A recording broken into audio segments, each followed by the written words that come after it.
So ayun guys, welcome back ulit sa ating meal prep series. Linggo na ngayon at July 26. So ito, cheat day, linggo. Pero yung cheat day natin is control pa rin. Okay, ayun talaga yung importante kasi dapat. Kung ito, tulad ko, pag cheat day, sinisigurado ko yung food choice ko na yung gusto ko mismo. Tsaka isa pa, kaya ito, halimbawa ito. Pakita sa inyo guys ha. Yung ulam natin is itong torta na to. Masarap kasi ito guys, yung ginagawa ko sa dyan, yung pinaka-pork niyan, niluluto ko ng maigi, parang toasted ko. Then meron niyang patatas. Then ito, yung air fry natin na chicken inasal kahapon, may natira pa. Ayan, sakto naman siya dyan. Then alam ko malakas yan sa kanin, kaya yung diskarte ko ganito guys. Lagi akong naglalagay na netong cabbage rice ko. Kasi alam ko nga, mapapakanin ako pagka ganyan eh.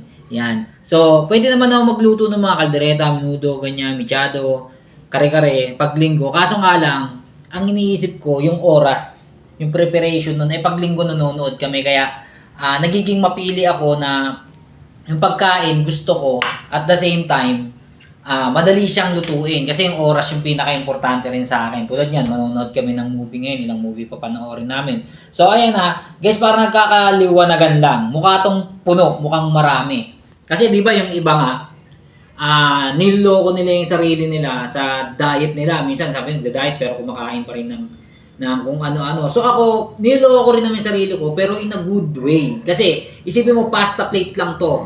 Maliit lang to kung tutuusin yan. Etong portion na to pag sinali mo to sa regular plate, dinner plate, konti lang din yan, sakto lang din yan. So, ayan, gumagawa ko ng illusion na parang yan, punong-puno yung plato para isipin ng utak ko na, marami na ako nakain, puno yung plato. Ganun ko siya, tinitrick yung sarili ko. So, ayan, kita nyo naman, meron tayong tortang malupit yan, yung inasal, yung ating cabbage rice, and ating tansyahang kanin. At syempre, huwag natin kalimutan paglinggo, okay lang naman, kahit sa isang, once or twice a week, ayan, mag-cook kayo kahit isang baso. Huwag yung pahirapan yung sarili nyo. Ako, kasi ganun eh. Yung sinasabi ng iba, Coke Zero daw dapat iniinom ko. Well, isipin mo naman, once a week na lang ako magko-cook. Coke Zero pa, yung anong lasa nung guys, parang, stevia na hindi mo maintindihan. Hindi katulad nito. Pag isang puno na ito, tapos maraming yelo, solved na ako. No? Parang, nawawala na yung cravings ko sa soft drinks. Ganun siya.